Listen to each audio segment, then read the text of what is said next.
ठीक है, तो we are starting with the section A of May-June 2024, paper 4 variant 2 section A. So this is data response.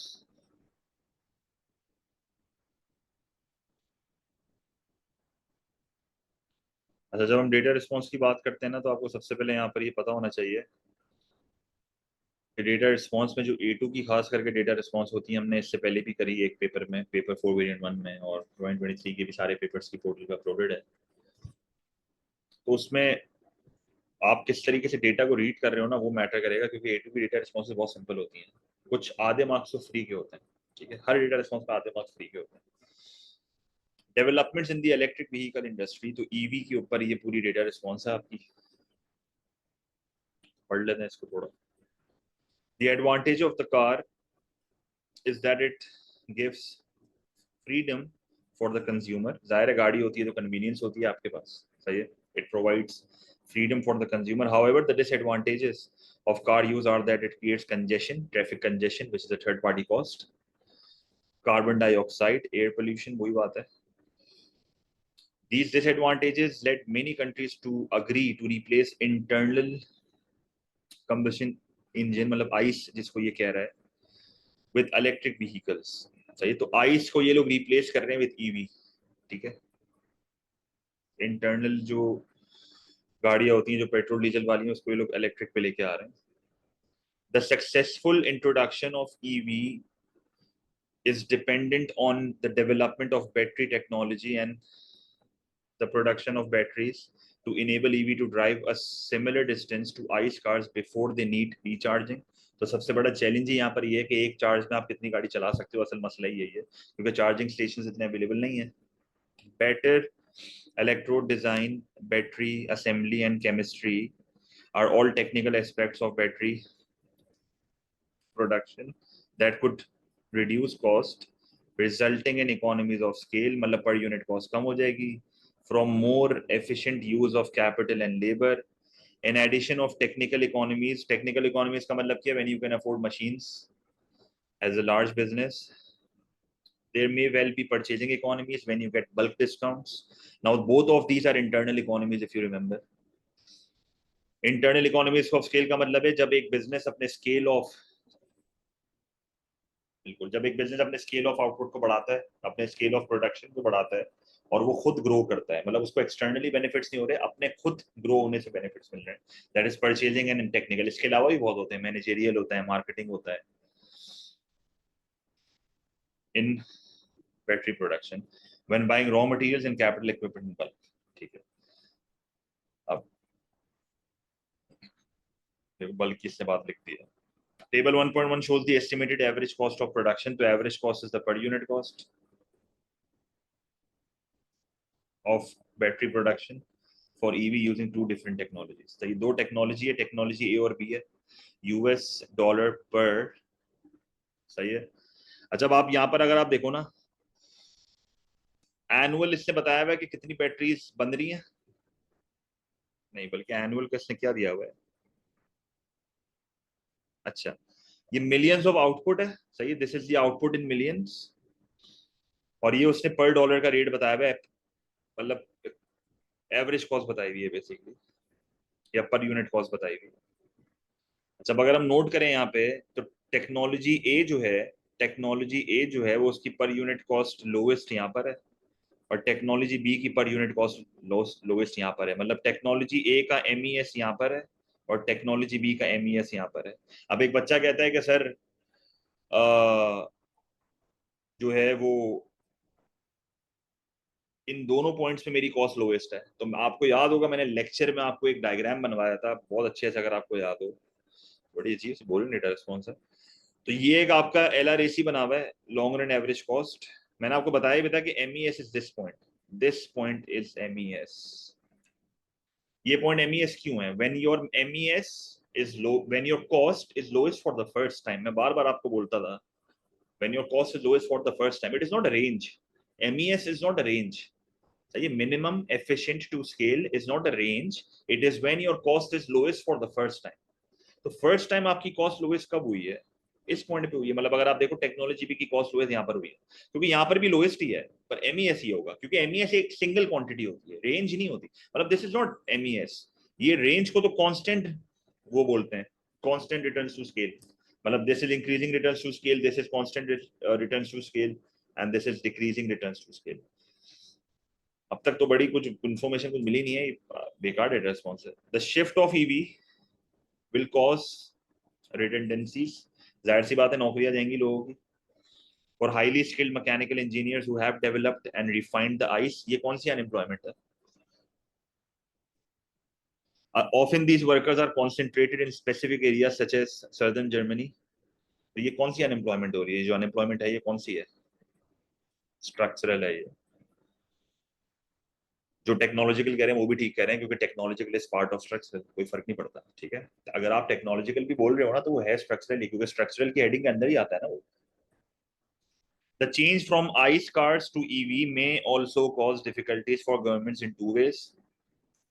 First, many countries are dependent on oil exports. वही बात है, they rely on oil exports for a large part of their income. जैसे Saudi Arabia, देखो लिख भी दिया। For example, Saudi Arabia receives 45% of its gross national income. What is GNI? GNI is basically GDP plus net income from abroad.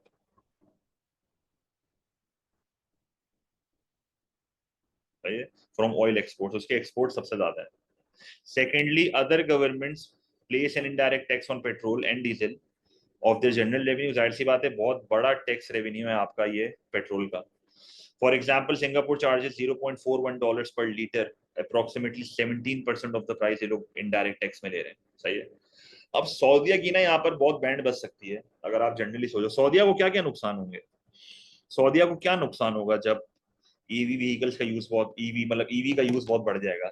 सऊदीया क्यों tourism पे इतना focus कर रहा है?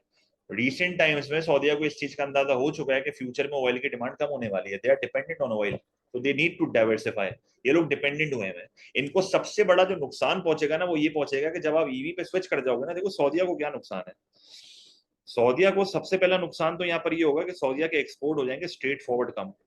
जाहिर सी बात है you are dependent on oil exports. Export revenue कम होगा तो उसकी जर्नल एनालिसिस करो कि एक्सपोर्ट रेवेन्यू कम होगा तो ईडी गिरेगा, ईडी गिरेगा तो डिमांड फॉर लेबर गिरेगा, डिमांड फॉर लेबर गिरेगा तो अनएम्प्लॉयमेंट बढ़ेगा, आपकी इकोनॉमीज में इनकम्स कम होंगी, आपकी इकोनॉमीज में लोगों के स्टैंड ऑफ लिविंग कम होंगे, आपकी इकोनॉमी का रियल जीडीपी कम होगा, इकोनॉमिक ग्रोथ कम होगी। इतनी लंबी एनालिसिस आप कर सकते हो। As an A2 level student आप ये भी बताओ कि ये जो अनएम्प्लॉयमेंट बढ़ रही है ये सिक्लिकल अनएम्प्लॉयमेंट है, बड़ा सिंपल है ये। सही है। फिर आप उसको बोलो कि इसके मैक्रो इकोनॉमिक ऑब्जेक्टिव्स कौन कौन से अचीव नहीं हो रहे, फुल एम्प्लॉयमेंट का ऑब्जेक्टिव अचीव नहीं हो रहा है, इकोनॉमिक ग्रोथ का ऑब्जेक्टिव अचीव नहीं हो रहा है, एक्सपोर्ट कम होंगे तो बैलेंस ऑफ पेमेंट डेफिसिट हो जाएगा, ये वाला ऑब्जेक्टिव भी अचीव नहीं हो रहा बिल्कुल। ये सारे इनको नुकसान है, इनकी बैंड बजी हुई है। सही है। पर सऊदीया अक्सर रिसेंट टाइम्स में सऊदीया की हरकतें आपको शायद पता हो, सऊदीया ऑयल रिस्ट्रिक्ट करता है। अगर सऊदीया इसको टैकल करने के लिए ऑयल की सप्लाई को रिस्ट्रिक्ट कर दे और ऑयल की प्राइस को बढ़वा दे तो फिर शायद थोड़ा बहुत ये सर्वाइव कर सकता है। सही है, फिर ये थोड़ा बहुत सर्वाइव कर सकता है। ठीक है।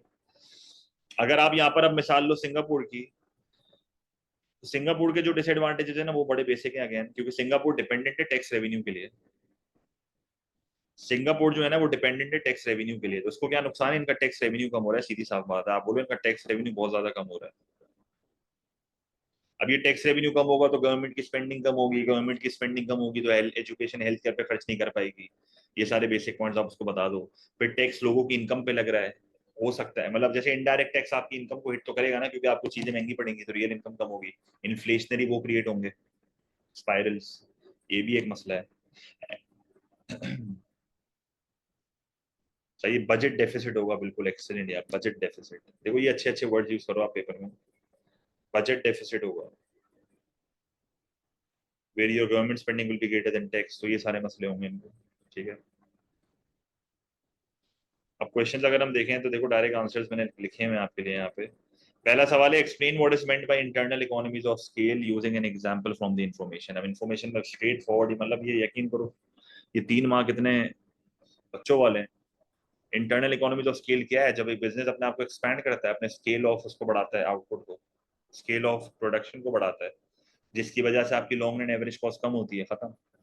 फिर आप बोलो कि भाई ये टेक्निकल इकोनॉमीज की एग्जांपल दी है इसने, यहाँ पर परचेजिंग इकोनॉमिक्स की इसने एग्जांपल दी थी कि मैं कैपिटल वगैरह जो है वो बल्क प्राइस पर खरीदूंगा, तो ये सारे हैं ना बेनिफिट्स भाई।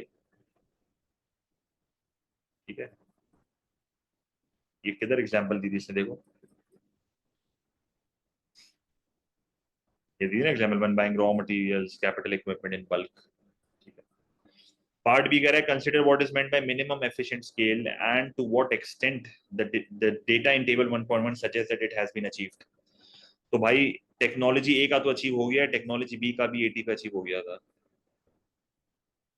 The minimum efficient scale is the first level of output on the long run average cost curve where the further reductions in average cost no longer takes place। वही बात है, देखो it is the first point, it is the first point जिसके बाद अब cost कम नहीं होगी, मजीद cost कम नहीं होगी। ठीक है, फिर उसके बाद आप बोलो टेक्नोलॉजी ए का इस पॉइंट पे अचीव हुआ था, टेक्नोलॉजी बी का इस पॉइंट पे अचीव हुआ था, बट टेबल 1.1 से कनेक्ट करा तो क्या करना है, कुछ भी नहीं करना। Table 1.1 technology has not reached MES. अच्छा, अब ये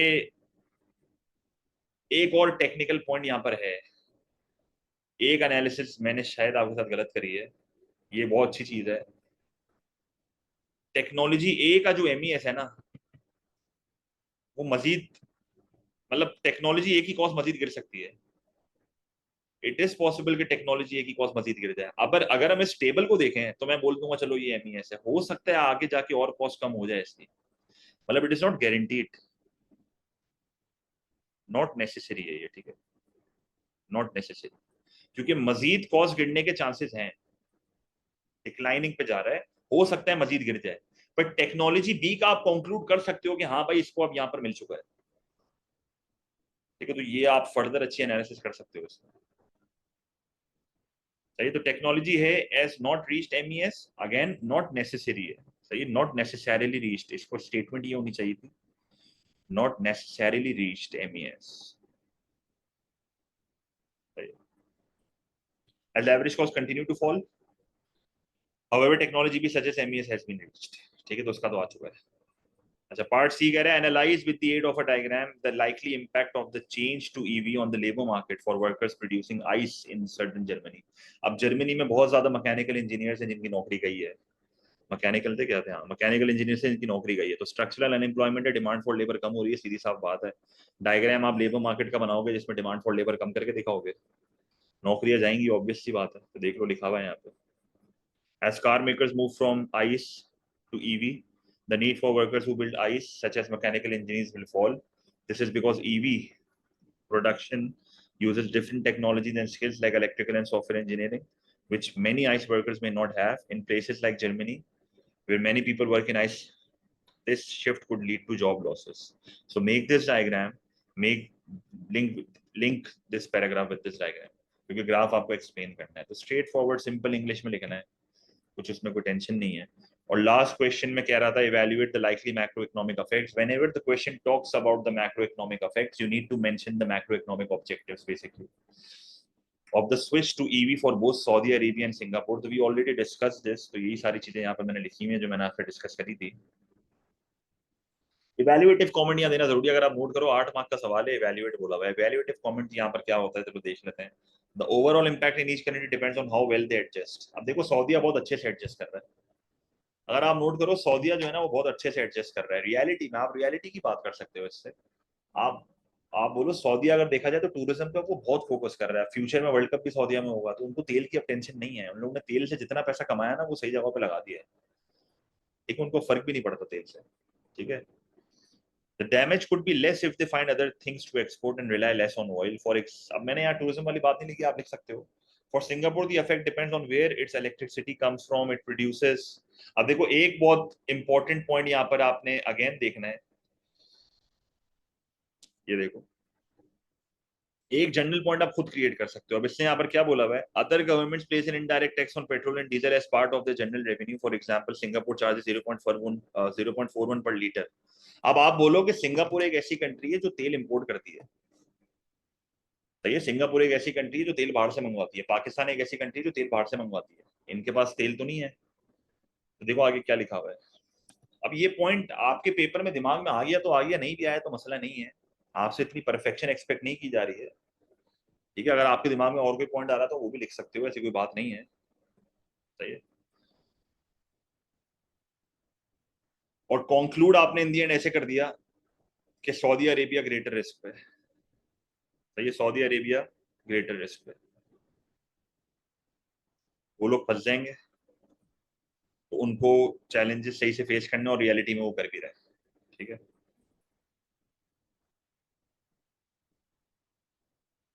ये देखो सिंगापुर को जो चैलेंजेस है ना वो उनके टैक्स सिस्टम में ही आ रहे हैं, और ज्यादा चैलेंजेस उनको नहीं आ रहे हैं। उनका बस मसला सारी टैक्स का है, इनका टैक्स रेवेन्यू जा रहा है। अगर वो दूसरी चीजों पे टैक्स लगा सकते हैं तो ये लोग बच जाएंगे, इतना नहीं फंसेंगे।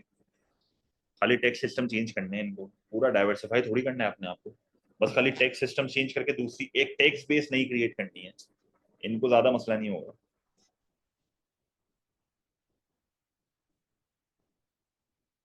ये भी कह सकते हो।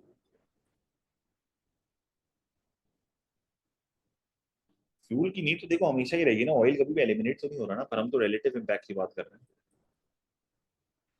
ठीक है, तो we are starting with May June 2024 paper 4 variant 2.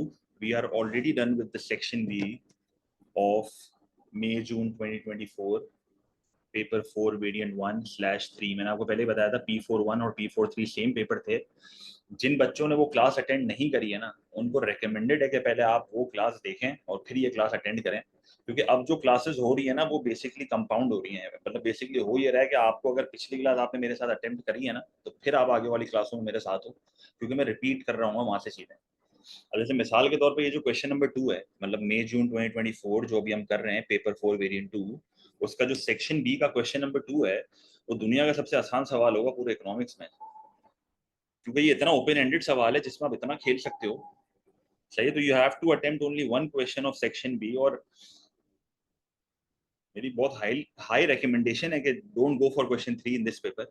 अब क्वेश्चन 3 हम करेंगे अटेम्प्ट, हाँ अगर फ्यूचर में क्वेश्चन 3 ऐसा कोई सवाल आता है तो हम पेपर में जरूर करेंगे, पर अब तक ऐसा सवाल पेपर में आया नहीं है, तो हम क्यों नया एक्सपेरिमेंट पेपर में करें। जो हमने पूरा साल इतने सारे क्वेश्चन अटेम्प्ट करें मार्केट फेलियर के, हमें वही करने चाहिए। और इस क्वेश्चन की सबसे खास बात क्वेश्चन 2 की है कि ये ओपन एंडेड है। तो हमने, आपको याद होगा जो पेपर 4 वेरिएंट 1/3 का क्वेश्चन था, क्वेश्चन नंबर 2 था मेरे ख्याल में, जिसमें हमने परफेक्ट कंपटीशन के साथ मार्केट फेलियर के साथ जो पूरा क्वेश्चन आया था, उसमें हमने नेगेटिव कंजम्पशन और पॉजिटिव कंजम्पशन एक्सटर्नैलिटी पे पूरा आंसर लिखा था। एग्जैक्टली सेम आंसर छपेगा यहाँ पे, सिर्फ इंट्रोडक्शन चेंज होगा। मैं फिर भी आपके साथ खाना पूरी कर रहा हूँ, फिर भी मैं आपको रिवाइज करा रहा हूँ। पर अगर मैं 2 ना भी कराऊँ ना, कोई फर्क नहीं पड़ना चाहिए, क्योंकि अब वही चीजें रिपीट होंगी। तो question number 2 section B paper 4 variant 2 June 2024, question number 2 में कह रहा है market failure exist in all economies. अब market failure is the inefficient allocation of resources, जिसमें बहुत सारी चीजें आ जाती हैं। मेरिट डीमेरिट गुड्स भी आ जाते हैं, जिसमें negative and positive consumption externalities से लिंक करके आप बता सकते हो। जनरली भी आप एक्सटर्नैलिटीज के बारे में बात कर सकते हो, which is negative consumption and production externalities, positive consumption and production externalities. आप यहाँ पर पब्लिक गुड्स की भी बात कर सकते हो, आप यहाँ पर मोनोपोली के एबनॉर्मल प्रॉफिट्स की भी बात कर सकते हो, आप यहाँ पर हर तरीके की मार्केट फेलियर की बात कर सकते हो। अब आपकी ये सिलेक्शन है कि आप किस तरह कर रहे हो। अगर एक बच्चा मेरे हिसाब से पढ़ रहा है, तो वो अपने आंसर्स को स्टैंडर्डाइज अब करना शुरू कर दिया होगा उसने। तो मैं तो यही बोलूंगा कि जो हमने उस पिछले उसमें क्वेश्चन किया था, आप वही पूरा यहाँ पर छाप दो भाई। नहीं असन बेटा, इतना भी नहीं खेलना आपको ओपनली, सही है, इतना भी आउट ना जाओ कि मसले हो जाए बात में। तो market failure exist in all economies, evaluate with the aid of a diagram, bracket में एस लिखा हुआ है, जाहिर है मल्टीपल डायग्राम बनाएंगे, एक डायग्राम का काम यहाँ पर है ही नहीं। ठीक है, the meaning of market failure and to policies a government may use to correct market failure. अब आपकी यहाँ पर मर्जी है, आप क्योंकि ये दो पॉलिसीज मुझे कह रहा है, तो एक बच्चे के दिमाग में ना बहुत अच्छे सवाल एक बच्चे के दिमाग में यहाँ पर आ सकते हैं कि सर क्या मुझे दो causes of market failure discuss करने हैं, क्या मुझे दो causes of market failure discuss करने हैं, या मैं एक ही कॉज ऑफ मार्केट फेलियर बता के उस पे ही दो पॉलिसी लगा के दिखा दूं। देखो दो सिनेरियोज है यहाँ पे, या तो आप positive consumption externality through merit goods की बात कर दो, मेरिट गुड्स के पूरे कॉजेस बता दो, पूरा डिटेल में उसको इश्यू समझा दो, और फिर सब्सिडी की पॉलिसी और एडवर्टाइजमेंट की पॉलिसी समझा के अपने आंसर को इवेल्युएट कर दो। ये एक राह है जिसपे आप जा सकते हो। दूसरी राह क्या है कि आप उसको merit good positive consumption externality, demerit good negative consumption externality, दोनों के कॉजेस समझाओ, मेरिट गुड पे सब्सिडी लगाओ, डीमेरिट गुड पे टैक्स लगाओ, और इवैल्यूएशन में इन दोनों पॉलिसीज की बुराई करके advertisement as a new policy introduce करो और उसकी थोड़ी बहुत इवैल्यूएशन कर दो। ये बेटर अप्रोच है जो मैंने अभी आपको बताई है। बट इट डिपेंड्स आपके पास पेपर में टाइम कंस्ट्रेंट कितना है, आपकी राइटिंग स्पीड क्या है। सही है, तो ये बहुत सिनेरियोस पे भी डिपेंड करता है कि आपकी स्पीड क्या है, आपके कंटेंट कितना पक्का है। तो देखो, दो राह मैं ऑलरेडी बता चुका हूँ। पहली राह मैं वापस बता रहा हूँ, सुन लो, लिखनी है तो लिख लो। पहली राह ये है कि आप पूरा इंट्रोडक्शन देने के बाद पॉजिटिव कंजम्पशन एक्सटर्नैलिटीज बता दो। नहीं आफिया यहाँ पर, आइफा यहाँ पर ये जरूरी नहीं है। पहले आप उसको पॉजिटिव कंजम्पशन एक्सटर्नैलिटी बता दो मेरिट गुड्स के थ्रू, फिर आप उसको सब्सिडी एज अ पॉलिसी करके दिखाओ, एडवर्टाइजमेंट एज अ पॉलिसी करके दिखाओ, और इन दोनों पॉलिसीज को इवेल्युएट कर दो। ये एक राय अपने पास लिख लो, ये 1 मिनट में आपको दे रहा हूँ। ये एक राय, ये कब इस्तेमाल करेंगे? जब हमारे पास पेपर में इतना टाइम नहीं होगा। ये कब इस्तेमाल होगी? जब हमारे पास पेपर में टाइम नहीं होगा।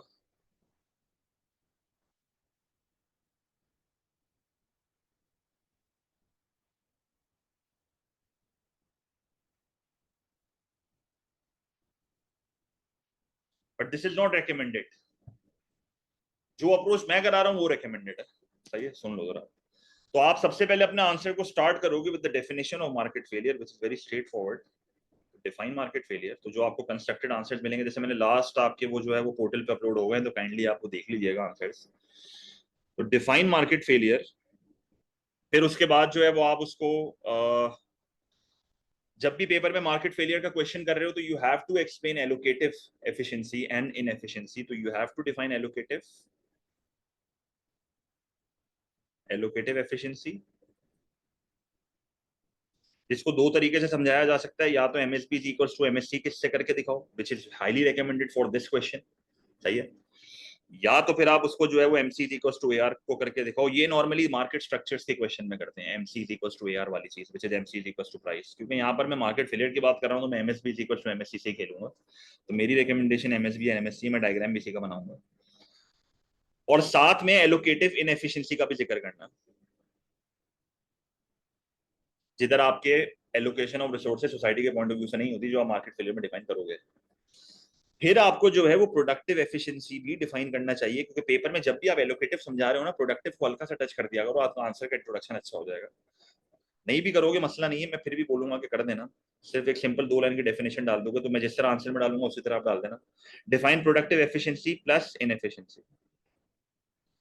प्रोडक्टिव एफिशिएंसी का मतलब है where the firms operate on the lowest point of their average total cost, और वो एक्स इनएफिशिएंट नहीं होते। और प्रोडक्टिव इनएफिशिएंसी का मतलब होता है when you are X inefficient, जब आप मेहनत नहीं करते एज अ बिजनेस और आपकी कॉस्ट ज्यादा होती है due to lack of competition या due to slack in the organisation. ठीक है।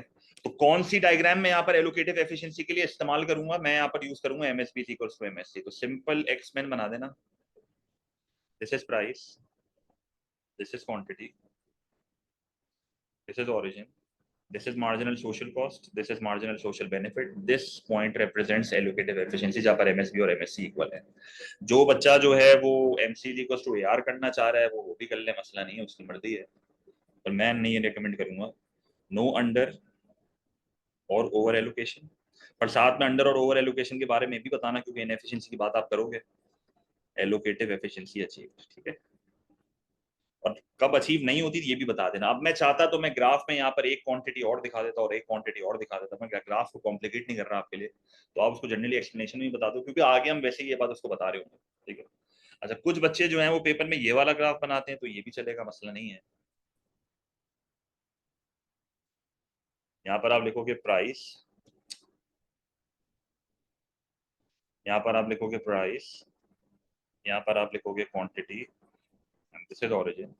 फिर आप जो वापसी एक एक्सपेंस बनाओगे, this is your marginal cost, this is your average revenue. सही है।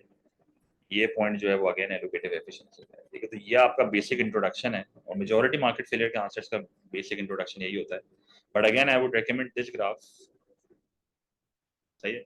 अब उसके बाद आपका वही पूरा आंसर शुरू हो जाएगा जो मैंने आपको लास्ट पेपर में कराया था, which is June 24 paper 4 variant 1/3, जिसमें हमने क्वेश्चन नंबर 2 में पूरी बातें डिस्कस करी थी। तो देखो वहीं से, now any two causes should be explained extensively. तो मेरी अप्रोच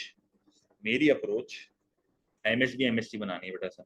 मेरी अप्रोच जो है वो दूसरी वाली है, जो कि एक्सटेंसिव अप्रोच है, जहां पर मैं 2 कॉजेज ऑफ मार्केट फेलियर समझाऊंगा, और मैं अपने आंसर की राह को कंजम्पशन एक्सटर्नैलिटीज से समझा रहा हूं, मैं प्रोडक्शन से नहीं समझा रहा, क्योंकि question is very open ended.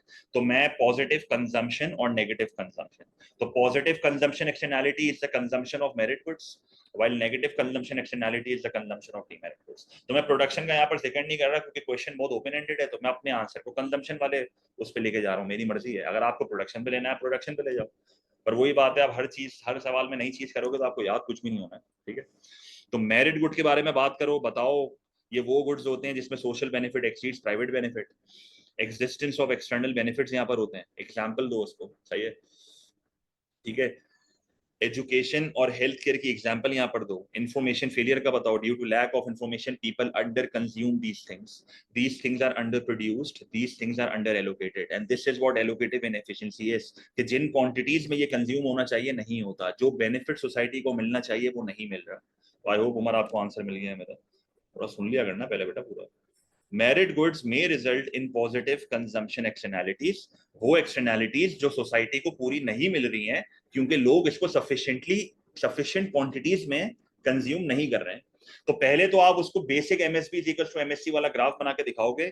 हमेशा याद रखना, जब भी पेपर में कंजम्पशन एक्सटर्नैलिटीज का डायग्राम बनाते हैं, we assume that there are no production externalities. ये मैंने पढ़ाते हुए भी आपको रट्टा लगाया था, सही है। तो you have to assume that there is no production externality when you make a diagram of consumption externality। तो आप अज्यूम करना कि आपका marginal social cost is equals to marginal private cost, सही है। आपका marginal social cost is equals to marginal private cost. यहां तक क्लियर है?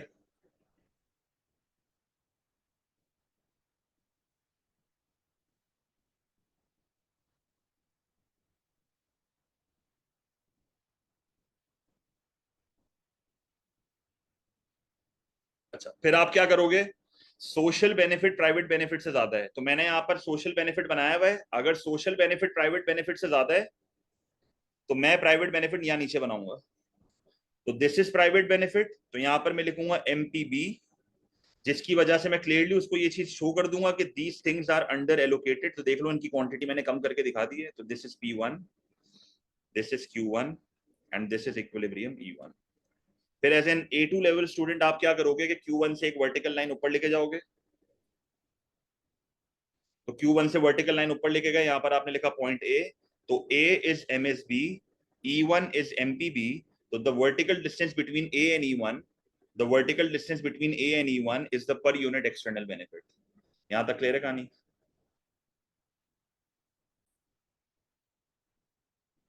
तो A से लेके E1 is the per unit external benefit, और आपके सामने एक पूरा ट्राइंगल यहाँ पर जो है वो बन चुका है, जो कि आपको शो कर रहा है द डेट वेट लॉस, जो कि आपको क्या शो कर रहा है? The dead weight loss. तो यहाँ तक डायग्राम क्लियर है? तो आपने उसको issue of positive consumption externality through merit good समझा दिया, सही है। तो E is the society's equilibrium, जिधर एमएसबी और एमएससी इक्वल है, while E1 is the private equilibrium, जहां पर एमपीबी और एमपीसी इक्वल है। तो प्राइवेट इक्विलिब्रियम पे हमेशा मार्केट फेलियर होगा, विच इज दिस, ठीक है। अच्छा, फिर उसके बाद आप अपनी कहानी लेके जाओगे नेगेटिव कंजम्पशन एक्सटर्नैलिटी पे। अब आपको यहाँ पर बात करनी है डीमेरिट गुड्स के ऊपर। किसके ऊपर बात करनी है? Demerit goods. Demerit goods are those goods जिसमें सोसाइटी की cost is greater than the private cost. You have to define these terminologies, देखो मैंने ऊपर भी लिखा हुआ था। तो एग्जिस्टेंस ऑफ एक्सटर्नल कॉस्ट यहाँ पर होती है। विद एग्जाम्पल आपको बताना है कि पोल्यूशन, हेल्थ केयर इश्यूज वगैरह होते हैं जब आप सिगरेट, स्वीट्स, अल्कोहल वगैरह कंज्यूम करते हो। इन्फॉर्मेशन फेलियर यहाँ पर भी है, people are not aware of the true cost of consuming these things. तो these things are over consumed, these things are over produced, these things are under charged, which leads to over allocation और allocative inefficiency हो जाती है। तो demerit goods may result in negative consumption externality. Again consumption externality का graph बनाते हैं तो you assume that there is no production externality. अब मेरिट गुड में हमने पढ़ा कि सोशल बेनिफिट प्राइवेट बेनिफिट से ज्यादा है, डीमेरिट में उल्टा होता है। डीमेरिट में प्राइवेट बेनिफिट सोशल बेनिफिट से ज्यादा होता है। देखो यहाँ पे मैंने एक्स्ट्रा आपके लिए लिखा हुआ भी है कि मेरिट में सोशल बेनिफिट प्राइवेट बेनिफिट से ज्यादा है, डीमेरिट में प्राइवेट बेनिफिट सोशल बेनिफिट से ज्यादा है। When the social benefit is greater then private benefit, this results in external benefit, जो हमने लास्ट पिछले केस में देख भी लिया। पर जब प्राइवेट बेनिफिट सोशल बेनिफिट से ज्यादा होता है तो this results in external cost, जो कि हम अभी डीमेरिट गुड में शो कर रहे हैं। तो MPB is greater then MSB, which results in external cost in consumption. वापस मेरा मार्जिनल सोशल कॉस्ट और मार्जिनल प्राइवेट कॉस्ट इक्वल है। सोसाइटी का इक्विलिब्रियम हमने शो किया हुआ है। इस बार जो मेरा एमपीपी बनेगा, इस बार जो मेरा एमपीपी बनेगा वो ऊपर बनेगा इसके, क्योंकि ग्रेटर है। This is MPP. यहां से आपने इसको क्लियरली शो कर दिया कि किस तरीके से इन गुड्स की जो क्वांटिटी है वो ज्यादा है, विच इज ओवर एलोकेशन। सही है, तो आपने उसको ओवर एलोकेशन वाली चीज शो कर दी। तो ये आपका इक्विलिब्रियम E1 है। E1 जो है वो हमारा प्राइवेट इक्विलिब्रियम है। हमेशा याद रखना प्राइवेट इक्विलिब्रियम पे मार्केट फेलियर होता है। तो अभी उसको हम शो करेंगे कि किस तरह मार्केट फेल हो रही है। सिर्फ यहाँ ग्राफ छोड़ नहीं देना, वर्टिकल डिस्टेंस आपको दिखाना है। तो आप क्या करोगे, आप क्या करोगे, आप जो है वो उसको बेसिकली वर्टिकल डिस्टेंस शो करोगे। तो ए से लेके E1 is the per unit external cost, और ये जो पूरा ट्राइंगल मेरे पास अब बन चुका है ये मेरा डेड वेट लॉस है। अभी जो पूरा ट्राइंगल मेरे पास बन चुका है ये मेरा डेड वेट लॉस है। ठीक है, तो ये मैंने ये भी शो कर दिया उसको। अब मैं पॉलिसी की तरफ आऊंगा। तो सबसे पहले मैं मेरिट गुड की पॉलिसी की बात कर लेता हूँ। तो जब मैं मेरिट गुड की पॉलिसी की बात करूंगा तो मेरिट गुड के केस में जो गवर्नमेंट इंटरवेंशन होगी, this will help me overcome the market failure. तो subsidies for merit goods, indirect tax on demerit goods and provision of information. Provision of information is an extra policy जो मैं लिख रहा हूँ। मैं क्यों ये लिख रहा हूँ, क्योंकि ये कॉमन पॉलिसी है। ऑल्दो सवाल में दो पॉलिसी मांगी है, पर मैं इसको एज एन इवेल्युएटिव कमेंट इस्तेमाल करूंगा। सही है, तो सब्सिडी मिल रही है सप्लायर्स को, प्रोड्यूसर्स को। सप्लाई वो लोग बढ़ाएंगे, प्राइस कम होगी। तो प्राइस कम होगी तो इससे मार्जिनल प्राइवेट कॉस्ट आपकी कम होगी, क्वांटिटी बढ़ेगी, एलोकेटिव एफिशिएंसी अचीव हो जाएगी, you will get closer to the socially optimum level of output. तो सिंपली क्या होगा कि आपको जो है जो ए से लेके E1 की पर यूनिट एक्सटर्नल बेनिफिट है, इसी की इक्वल आपको पर यूनिट सब्सिडी देनी है, ताकि आपका एमपीसी कम हो जाए। एमपीसी कम होने का मतलब है कि एमपीसी आगे आएगा। अब आप इसको आगे किस तरीके से लेके आओगे, बहुत स्मार्टली आपको इसको आगे लेके आना है। तो आप इसको आगे लाओगे यहां तक। अब यहां तक मैं इसको क्यों आगे ला रहा हूं, this is MPC plus subsidy.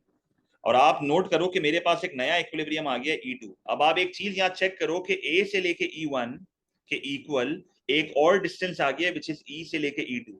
तो जो पर यूनिट एक्सटर्नल बेनिफिट था उसी की इक्वल मैंने सब्सिडी दे दी, और उसी की अमाउंट से मैंने प्राइवेट कॉस्ट को कम कर दिया, ताकि लोग इन चीजों की कंजम्पशन को बढ़ाएं। तो इससे क्या होगा कि आपकी प्राइजेस मजीद कम हो जाएंगी, आपकी प्राइजेस जो है वो मजीद कम हो जाएंगी, और आपकी क्वांटिटी वापस क्यू पे आ जाएगी। जब आपकी क्वांटिटी वापस क्यू पे आ जाएगी तो जो ई और E1 का डेड वेट लॉस था, ये डेड वेट लॉस अब एलिमिनेट हो चुका है। तो जब आप वापस क्यू पे आ जाओगे तो दिस ई एंड E1 का डेड वेट लॉस, ई से E1 का जो डेड वेट लॉस है, जो ये ट्राइंगल है, ये एलिमिनेट हो चुका है।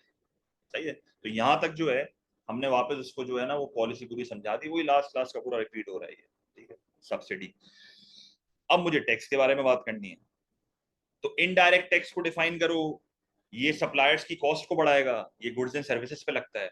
तो इससे सप्लाई कम होगी, प्राइस बढ़ेगी। प्राइस बढ़ने का मतलब है प्राइवेट कॉस्ट बढ़ रही है। प्राइवेट कॉस्ट बढ़ रही है तो कंज्यूमर इसकी कंजम्पशन को कम करेंगे, socially optimum level of output पे आ जाओगे, एलोकेटिव एफिशिएंसी अचीव हो जाएगी। बहुत सिंपल है, आपको वापसी क्यू पे आना है। तो ए से लेके E1 का जो पर यूनिट एक्सटर्नल कॉस्ट है उसी की इक्वल में पर यूनिट टैक्स दूंगा। तो मेरा प्राइवेट कॉस्ट इस बार जो है वो बढ़ रहा है। प्राइवेट कॉस्ट बढ़ने का मतलब ये हुआ कि मुझे पीछे लेके जाना है। तो प्राइवेट कॉस्ट को अगर बढ़ाना है तो मैं इसको पीछे लेके जाऊंगा। तो पीछे ले जाने का मतलब ये हुआ कि मुझे एक्जैक्टली क्यू वाली क्वांटिटी पे आना है। तो एक्जैक्टली क्यू वाली क्वांटिटी पे आने के लिए मैं क्या करूंगा, मैं अभी से जो है ना वो एक वर्टिकल लाइन यहाँ पर खींच रहा हूँ। टोटका बता रहा हूँ बताने का। अभी से मैंने एक वर्टिकल लाइन यहाँ पर खींच ली और मैंने यहाँ पर जो है ना लाइन खींच दी है, बिल्कुल एक्यूरेट मुझे बनाना है। तो यहाँ पर मैंने लिखा एमपीसी प्लस टैक्स। इससे क्या होगा कि मेरे पास एक नया इक्विलिब्रियम आ गया E2। मेरी प्राइस जो है वो मजीद बढ़ चुकी है और क्वांटिटी वापस क्यू पे आ चुकी है। जब क्वांटिटी वापस क्यू पे आ जाएगी तो इसका मतलब क्या हुआ कि अब जो है वो जो डेड वेट लॉस था वो खत्म हो चुका है। तो dead weight loss of E and E1 has been eliminated. ठीक है, तो आपने सिंपल उसको वापस ये भी सिखा दिया। अब प्रोविजन ऑफ इन्फॉर्मेशन आप या तो अपने आंसर्स में इन्वॉल्व करके एंड में वैल्यूएटिव कमेंट यूज कर लो। तो मैं अपने आंसर में इसको लिख दूंगा कि भाई advertisement is a common policy which can be used to solve the issue of merit and demerit goods. Provision of information, nudge theory का यूज करोगे यहाँ पर। आप लोगों को पोक करोगे, सेंस ऑफ डायरेक्शन दोगे, लोगों का बिहेवियर चेंज करोगे। तो लोगों को इन्फॉर्मेशन प्रोवाइड करोगे of the beneficial effects of merit goods and the harmful effects of demerit goods. तो लोगों की कंजम्पशन को इन्फ्लुएंस करना है, बिहेवियरल थ्योरी होती है ये। ठीक है, और इन्फ्लुएंस करके जो है वो मुझे बेसिकली मेरिट गुड्स की डिमांड को बढ़ाना है और डीमेरिट गुड्स की डिमांड को कम करना है। सही। तो मेरिट गुड्स की डिमांड को बढ़ाना है और डीमेरिट गुड्स की डिमांड को कम करना है। तो मैंने ये सब करके एंड में जो है अपनी इवैल्यूएशन में सब्सिडी की बुराइयां बताई कि it is difficult to measure. ये मैं बड़ा आसानी से कह रहा हूँ कि पर यूनिट एक्सटर्नल बेनिफिट को पर यूनिट सब्सिडी की इक्वल कर दूंगा। प्रिसाइज वैल्यू ऑफ सब्सिडी पता करना बहुत मुश्किल है। There is it is possible कि ये पॉलिसी बहुत ज्यादा कॉस्टली होगी, अपॉर्चुनिटी कॉस्ट है। So government have to make a value judgement over है, उनको डिसाइड करना है कि हमें ये करना चाहिए कि नहीं करना चाहिए। और इस बात की कोई गारंटी नहीं है कि आप सप्लाई बढ़ा के इन चीजों को सस्ता कर भी दोगे, प्राइवेट कॉस्ट लोगों की गिरा भी दोगे तो वो कंजम्पशन बढ़ा देंगे। There will be a time lag, time लगेगा। और दूसरा, the producer may not pass on the benefit, क्योंकि इन्फॉर्मेशन फेलियर तो अब तक खत्म नहीं हुआ है। सप्लायर्स भी करप्शन कर सकते हैं और बेनिफिट पास ऑन ना करें, तो क्या गारंटी है। टैक्स का भी वही मसला है, किस तरह टैक्स को मेजर करोगे, किस तरह टैक्स और एक्सटर्नल कॉस्ट को इक्वल करोगे। अब आपको यहाँ पर कॉस्ट बेनिफिट एनालिसिस भी यूज करने पड़ेंगे, क्योंकि पर यूनिट एक्सटर्नल बेनिफिट और पर यूनिट एक्सटर्नल कॉस्ट ये कोई न्यूमेरिकल वैल्यू थोड़ी है। आपको कॉस्ट बेनिफिट एनालिसिस को यूज करके इन चीजों को इंटरनलाइज करना पड़ेगा। तो इंटरनलाइज का वर्ड आपको यूज करना है, अपने पास लिख लो कि कॉस्ट बेनिफिट एनालिसिस के थ्रू आप एक्सटर्नल कॉस्ट और एक्सटर्नल बेनिफिट को इंटरनलाइज करते हो, एक न्यूमेरिकल वैल्यू देते हो। सही है। तो टू हाई लगा दोगे तो इन्फ्लेशन हो जाएगी, टू लो लगाओगे तो इनफेक्टिव होगा। टाइम लैग यहाँ पर भी है, it takes a long time to be effective. Tax के इफेक्ट्स आने में टाइम लगते हैं। तो एंड में आप उसको यही बोलना कि इवन दो एडवर्टाइजमेंट भी कॉस्टली है, लोग एडवर्टाइजमेंट इग्नोर करते हैं, पर सबसे इफेक्टिव पॉलिसी एडवर्टाइजमेंट है। तो फिर अपने आंसर को कंक्लूड कर देना कि it is possible to show that government intervention can reduce the level of inefficiency caused by the existence of positive negative externalities, but it is not clear whether the net effect of government intervention will always be positive. Some types of intervention will be more effective than the others depending on the nature of the good or a service under consideration. और एक और बहुत अच्छी line यहाँ पर add की जा सकती है कि market failure can never be eliminated. Market failure can never be eliminated. It can be reduced to some extent, depending on government's intervention, depending on how effective the government is.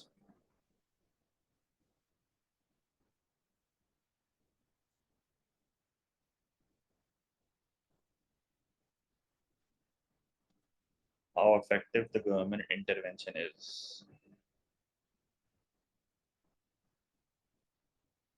सही है? तो बड़ा ही कचरा सवाल था।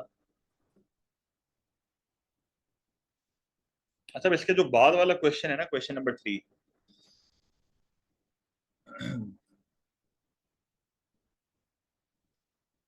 क्या पूछ रहे हो ये, कौन पूछ रहे हो? समीर, तो बेटा समीर मॉडल आंसर पूरा अपलोड किया हुआ तो है, तो वो देखो ना किस तरीके से एक्सप्लेन करना है भाई। पॉइंट ही यही है उसका। कॉस्ट बेनिफिट एनालिसिस एक टूल होता है जिसके थ्रू आप एक्सटर्नल बेनिफिट और एक्सटर्नल कॉस्ट को इंटरनलाइज करते हो।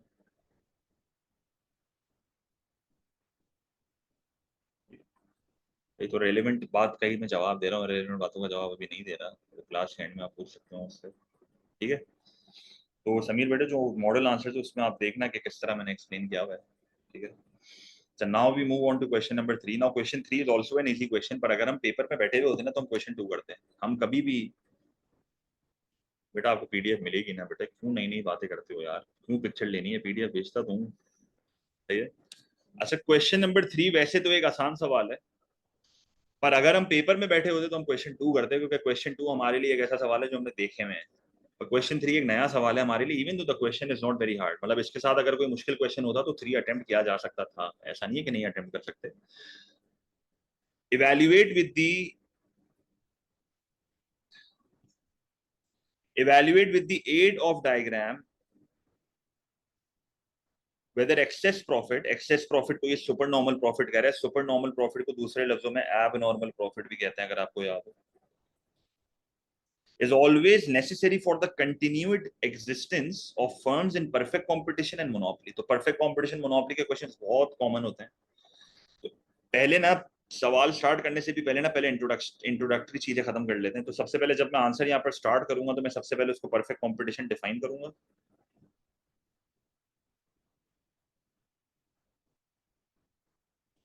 फिर मैं उसको मोनोपोली डिफाइन करूंगा।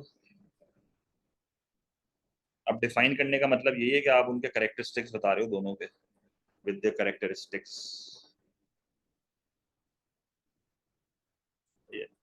अच्छा, एक और बहुत इंपॉर्टेंट बात आपको पता होनी चाहिए, हर मार्केट स्ट्रक्चर के बीच का जो की डिफरेंस होता है ना, वो barriers to entry and exit. अगर आपने ये सही से समझा दिया तो आपको इतने ज्यादा कैरेक्टरिस्टिक समझाने की जरूरत भी नहीं पड़ेगी। The key difference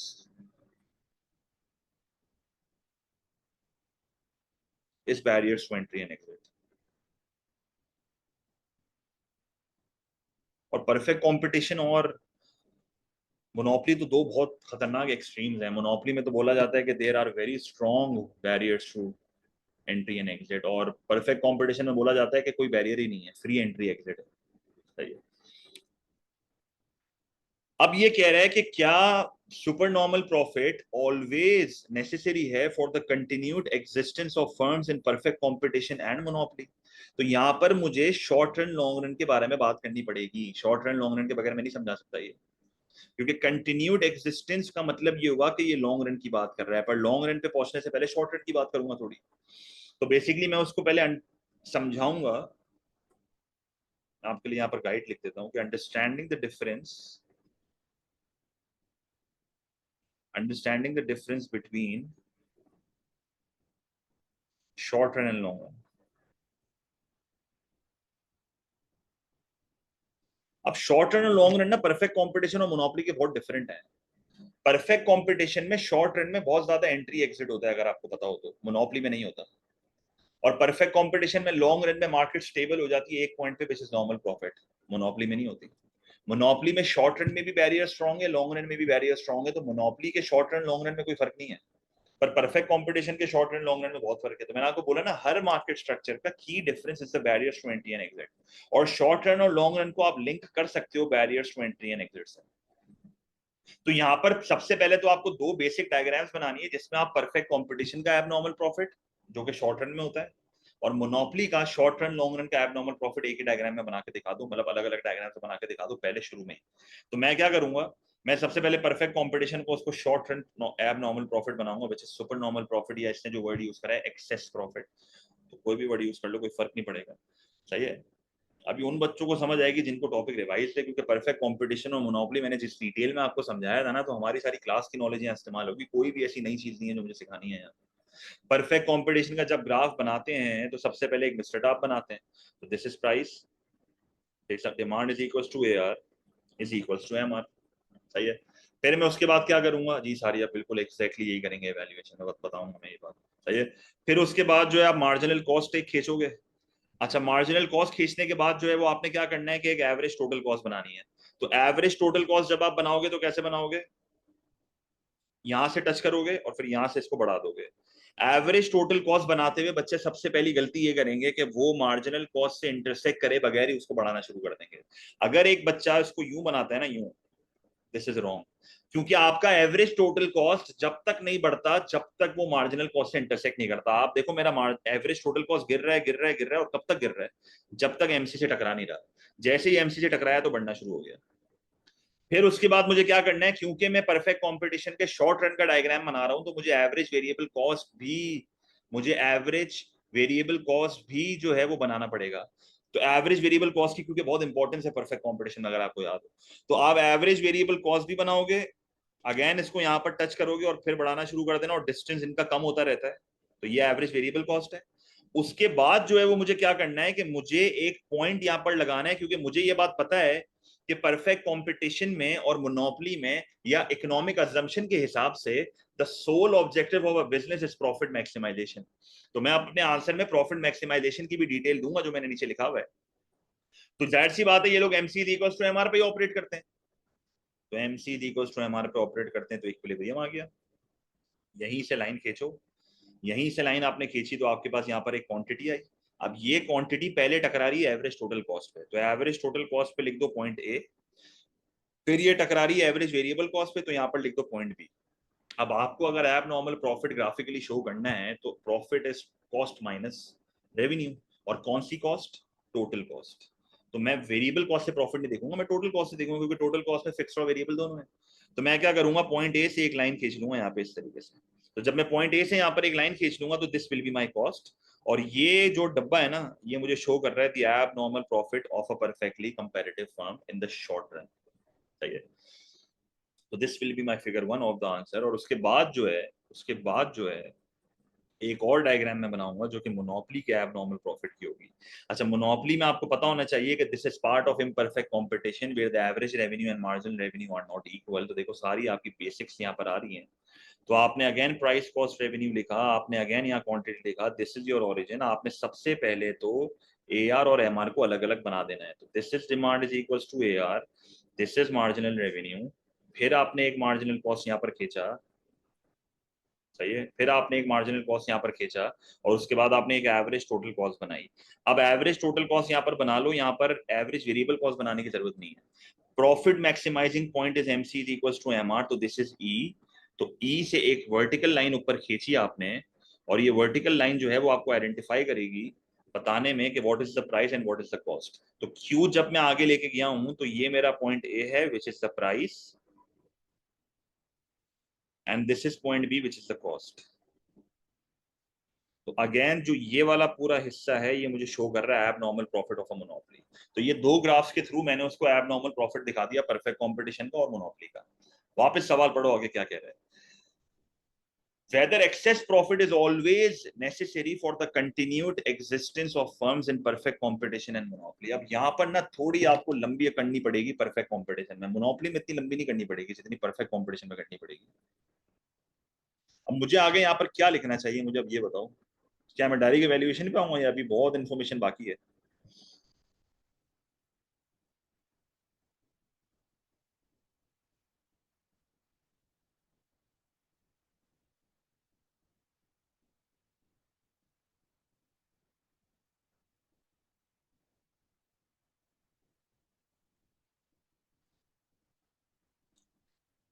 perfect competition की डिटेल क्यों आगे देनी पड़ेगी? क्योंकि परफेक्ट कंपटीशन का शॉर्ट रन लॉन्ग रन बहुत डिफरेंट है।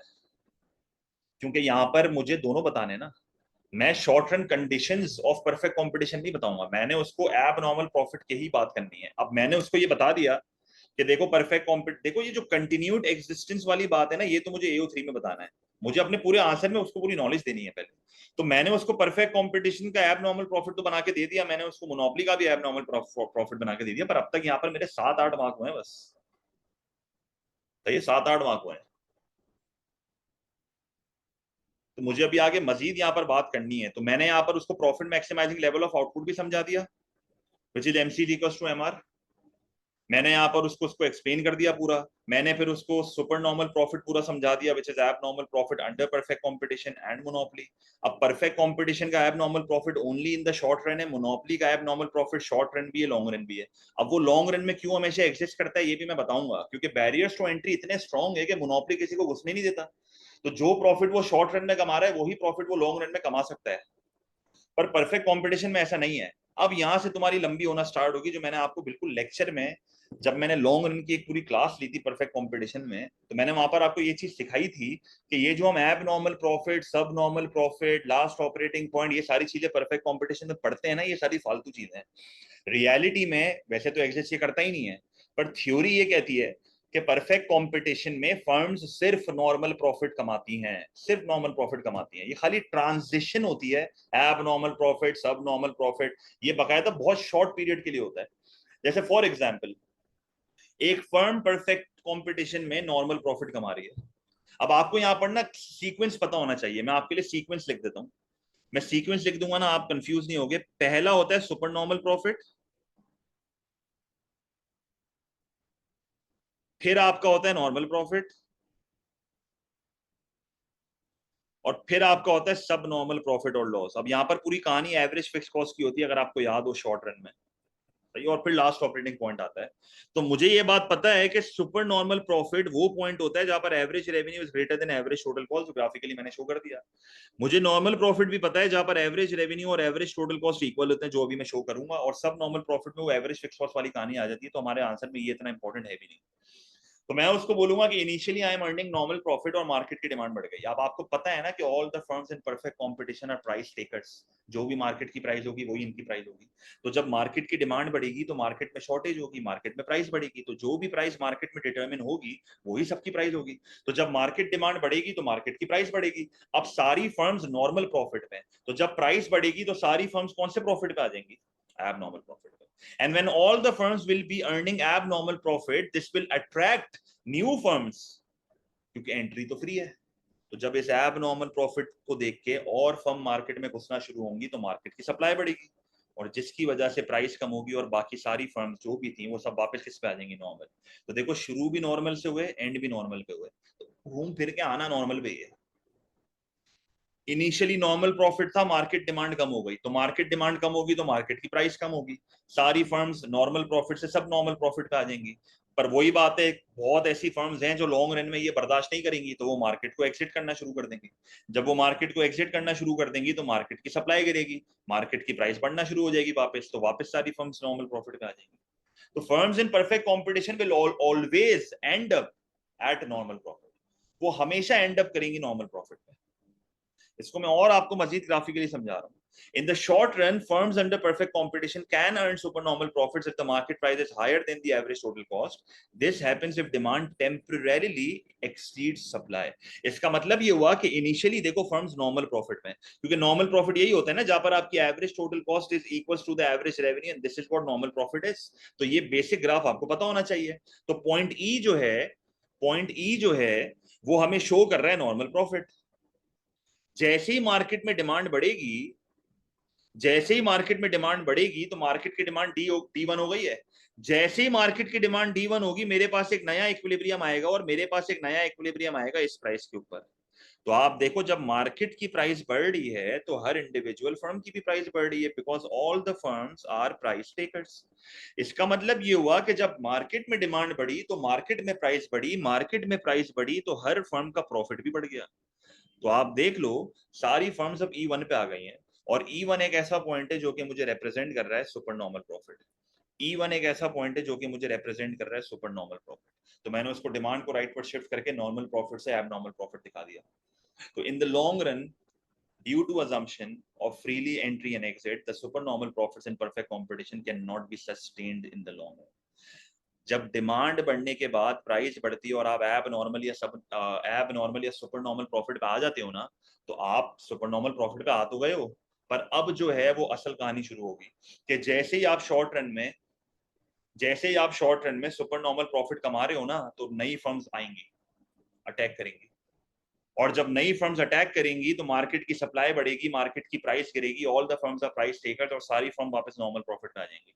इसका मतलब ये हुआ कि मैं यहाँ पर एक और ग्राफ बना सकता हूँ जिसमें मैं इनिशियली उसको ये शो करूंगा कि firms are earning abnormal profits, firms are earning super normal profits, और मार्केट की सप्लाई बढ़ गई, मार्केट की सप्लाई बढ़ गई। जैसे ही मार्केट की सप्लाई बढ़ी तो इक्विलिब्रियम अब मेरा इवन हो चुका है, और आप देखो जब मार्केट की प्राइस कम हो रही है तो ओवरऑल प्राइस भी कम होगी। तो मार्केट की जब प्राइस कम हुई तो हर फर्म की प्राइस कम हो गई, because all the firms are price takers. इसका मतलब ये हुआ कि आप देख लो कि यहाँ पर जब मैं नीचे आया हूँ, सॉरी मुझे थोड़ा और स्मार्टली इसको बनाना चाहिए, एक मिनट।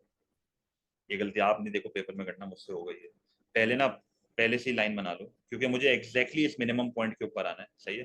तो मैंने पहले से ये प्राइस निकाली है। अब मैं सप्लाई को थोड़ा यहाँ पर आगे कर देता हूँ, तो आप पहले से लाइन खींचना और फिर सप्लाई को राइट पर शिफ्ट करना। तो आपने सप्लाई बढ़ा के प्राइस को कम करके दिखाया, this is your equilibrium E1, ये आपकी आ गई quantity Q1, this is demand is equal to AR is equal to MR, और अब आपने शो कर दिया कि देखो ये नॉर्मल प्रॉफिट पे आ गए, वापस नॉर्मल प्रॉफिट पे आ गया। तो घूम फिर के लॉन्ग रन में जो एंट्री एंड एग्जिट मैकेनिज्म है ना, वो ऐसा काम करेगा कि आपको नॉर्मल प्रॉफिट पे ही लेके आएगा। This is what entry and exit mechanism in the long run is. अब एक होशियार बच्चा जो होगा ना, वो अपना वक्त बचाने के लिए ये ग्राफ नहीं बनाएगा।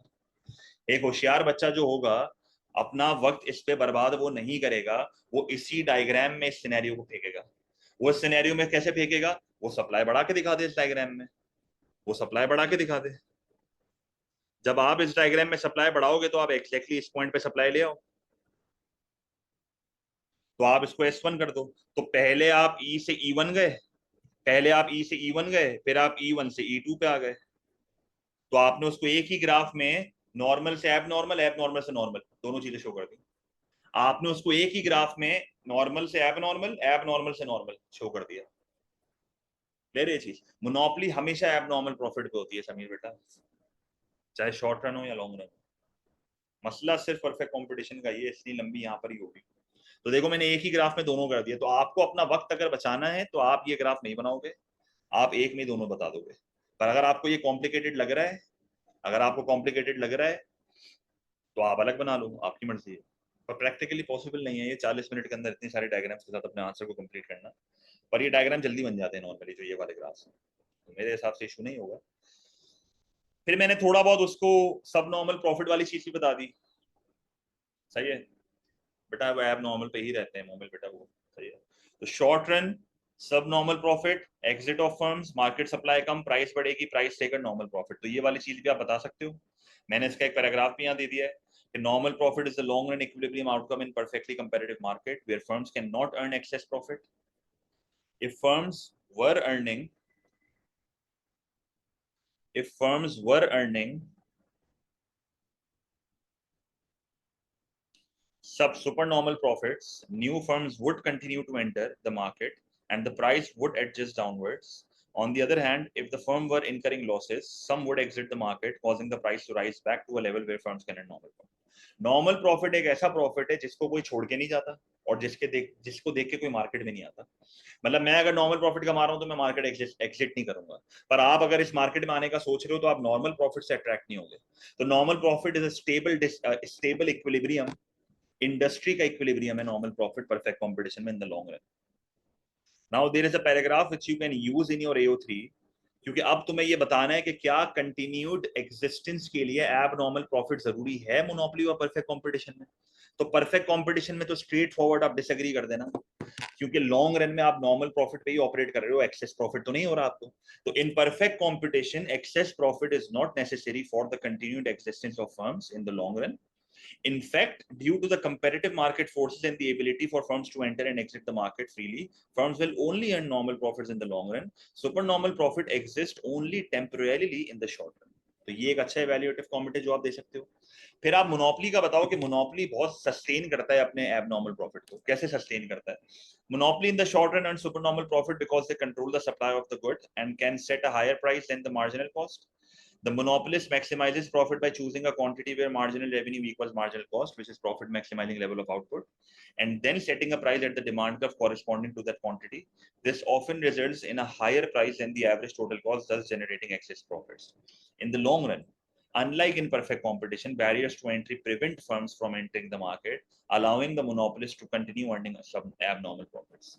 Monopoly short run में भी supernormal profit कमाता है, long run में भी कमाता है। These barriers could be due to factors such as economies of scale. मैंने आपको artificial और natural barriers सिखाए थे अगर आपको याद हो। Legal protection, control over essential resources और high startup costs। चाहिए।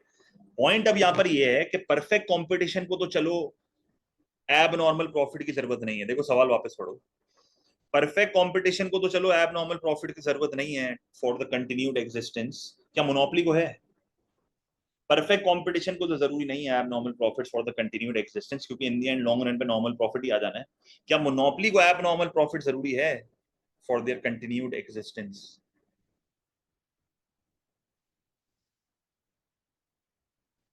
Answer can be yes, answer can be no, answer can be yes, answer can be no. तो ऑफिशियली जो इवैल्यूएशन है वही है कि पहले वापस परफेक्ट की मैंने यहाँ पर बात कर दी है कि super normal profits are not controlled by a firm in a perfect competition but a product of increased demand to which the firm reacts by equating MCJ equals to MR. The nature of supernormal profit is transitory. मैंने आपको बोला था ना ये सिर्फ transition है।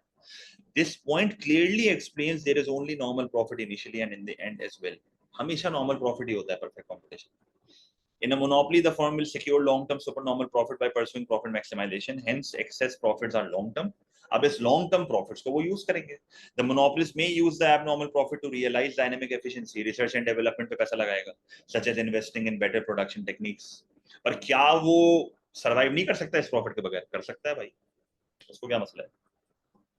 पर कभी कभार कुछ मोनोपोलीज ऐसी होती हैं जो अपनी सुपर नॉर्मल प्रॉफिट को एक्सप्लॉइट नहीं करती, क्योंकि आपको याद होगा मैंने आपको एक टॉपिक पढ़ाया था objectives, alternative objectives to profit, जिधर हमने सेल्स रेवेन्यू मैक्सिमाइजेशन पढ़ा, जिधर हमने प्रिंसिपल एजेंट प्रॉब्लम पढ़ा, जहां पर हमने सेल्स मैक्सिमाइजेशन पढ़ा, जहां पर हमने कंटेस्टेबल मार्केट्स पढ़ी। बहुत ऐसे सिनेरियोज होते हैं जहां पर मोनोपोली अपने इक्विलिब्रियम को चेंज करती है। वो हमेशा एमसीजी को एमआर पे ऑपरेट करके एबनॉर्मल प्रॉफिट्स नहीं कमाती। कभी कभार प्रिंसिपल एजेंट प्रॉब्लम की वजह से वो अपने ऑब्जेक्टिव को चेंज करके सेल्स रेवेन्यू मैक्सिमाइजेशन पे आ सकती है। तो आप सेल्स रेवेन्यू मैक्सिमाइजेशन का ग्राफ बना सकते हो। आप उसको बोलो ई जो है वो एमसीजी को एमआर है, पर क्या वो यहाँ ऑपरेट कर रहे हैं? नहीं कर रहे। वो किधर ऑपरेट कर रहे हैं? यहाँ पे। ये जो मैं यहाँ पर ऑपरेट कर रहा हूँ ये कौन सा पॉइंट है? ये एमआर जीरो का पॉइंट है। जब एमआर जीरो होता है तो टीआर क्या होता है? मैक्सिमम।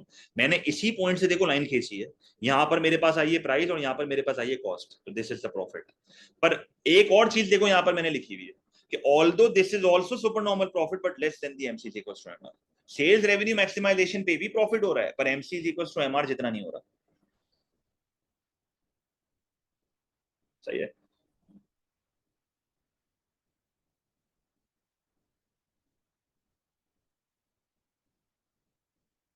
फिर आप बोलो कुछ मोनोपलीज ऐसी होती हैं जो कि नेचुरल मोनोपलीज हैं। Natural monopolies may exist and therefore super normal profits may not be earned, क्योंकि natural monopoly are public sector monopolies. तो पब्लिक सेक्टर मोनोपलीज का ऑब्जेक्टिव तो एलोकेटिव एफिशिएंट होता है। पब्लिक सेक्टर मोनोपली का ऑब्जेक्टिव तो allocative efficiency होता है, तो ये लोग थोड़ी एक्सेस प्रॉफिट कमाने के पीछे भाग रहे होते हैं। तो हेंस मोनोपलीज में not necessarily earn super normal profit. सवाल तो ये है ही नहीं कि कंटिन्यूड एग्जिस्टेंस जरूरी है या नहीं है। सवाल ये है कि क्या मोनोपली हमेशा सुपर नॉर्मल प्रॉफिट कमाएगी, नहीं कमाएगी। और अगर कमा भी रही है तो फिर भी वो उसके कंटिन्यूड एग्जिस्टेंस के लिए जरूरी नहीं है, क्योंकि ऑल्टरनेटिव ऑब्जेक्टिव उसके भी होते हैं। पब्लिक सेक्टर मोनोपलीज होती हैं। और भी कुछ सिनेरियोज उसके सामने आते हैं जैसे कंटेस्टेबल मार्केट। फिर आप ये भी लिख सकते हो कि कुछ मोनोपलीज डरती हैं। अगर आप शॉर्ट रन में सुपर नॉर्मल प्रॉफिट्स कमा रहे हो ना, तो हो सकता है कि आपकी एग्जिस्टेंस लॉन्ग टर्म में ना हो, क्योंकि गवर्नमेंट आपको टेक ओवर कर लेगी, गवर्नमेंट आपको प्राइवेटाइज कर देगी, गवर्नमेंट आपको रेगुलेट कर देगी। तो ये भी एक बहुत अच्छा पॉइंट है। Your super normal profits in the short run might backfire you in the long run, क्योंकि गवर्नमेंट आपको प्राइवेटाइज ना करते, ओ नेशनलाइज, सॉरी नेशनलाइज ना करते। गवर्नमेंट आपको नेशनलाइज ना करते। नेशनलाइज का मतलब है जब पब्लिक सेक्टर प्राइवेट सेक्टर को खरीद लेता है, तो नेशनलाइजेशन का खतरा है। You might attract more competition in the long run. ऐसा होता है, जरूरी नहीं है कि मोनोपोली में बैरियर्स तो स्ट्रांग है, पर कुछ तो ऐसे होंगे ना जो तुम्हारी टक्कर के होंगे, क्या पता आ जाए वो। मैंने जो एमसीजे का एमआर के आपको डिसएडवांटेज बताए थे, मैंने आपको जिधर सिखाया था कि क्यों हम ऑल्टरनेटिव ऑब्जेक्टिव्स पे जाते हैं, वहां पर हमने ये बात करी थी कि गवर्नमेंट की रेगुलेशन का डर है, अट्रैक्ट कंपटीशन का डर है, नेशनलाइज होने का डर है। तो इन डर की वजह से कभी कभार कुछ मोनोपलीज की कंटिन्यूड एग्जिस्टेंस खराब हो सकती है due to super normal profits. तो ये भी एक अच्छा एवेल्यूएटिव कमेंट है जो आप लिख सकते हो। कंक्लूड करते हुए आप यही उसको बताओगे कि भाई ये जो सवाल की स्टेटमेंट है तो उससे तो स्ट्रेट फॉरवर्ड आप डिसएग्री करोगे। ऑलवेज वाली बात तो बिल्कुल गलत है। इट इज नेसेसरी, हम मना नहीं कर रहे कि प्रॉफिट नेसेसरी को, profit is always necessary. It is an economic assumption कि भाई हर बिजनेस का ऑब्जेक्टिव प्रॉफिट है। पर इन दी एंड आप उसको यही बोलोगे कि always necessary super normal profits नहीं है, नॉर्मल प्रॉफिट भी कमा सकती है, जैसे परफेक्ट कंपटीशन कमा रही है और वो सर्वाइव कर रही है लॉन्ग रन में। तो आप बोलो ऑलवेज वाली बात गलत है, तो कंक्लूड करके मना कर देना। तो जब मैं मॉडल आंसर्स अपलोड करूंगा ना, तो उसमें आप इसका कंक्लूजन एक बार रीड कर लेना। तो this is how you solve this question. But again, paper में अगर मैं होता, मुझे क्वेश्चन 3 अगर आता भी होता ना, मैं फिर भी क्वेश्चन 2 करता, क्योंकि क्वेश्चन 2 ज्यादा मार्क्स गेनिंग क्वेश्चन है। सही है, ज्यादा गेनिंग है, ज्यादा मुझे मार्क्स देगा वो। सही है। ये भी लिख सकते हो कि perfect competition does not exist, पर ये बहुत ईजी वे आउट है। ये बहुत ईजी वे आउट है। टू वेक भी लिख सकता है ये इस एवेल्युएशन के आगे। ठीक है। तो this was June 24 paper 4 variant 2 section B. Kindly इसको कंस्ट्रक्ट कीजिएगा आंसर्स को मेरे मॉडल आंसर्स के थ्रू। ये now this is section C. Now this is section C of May June 2024 paper 4 variant 2 section C macro। कोई एक सवाल आपको दोनों में से करने हैं। कौन सा सवाल आपने सेलेक्ट किया था इसमें से?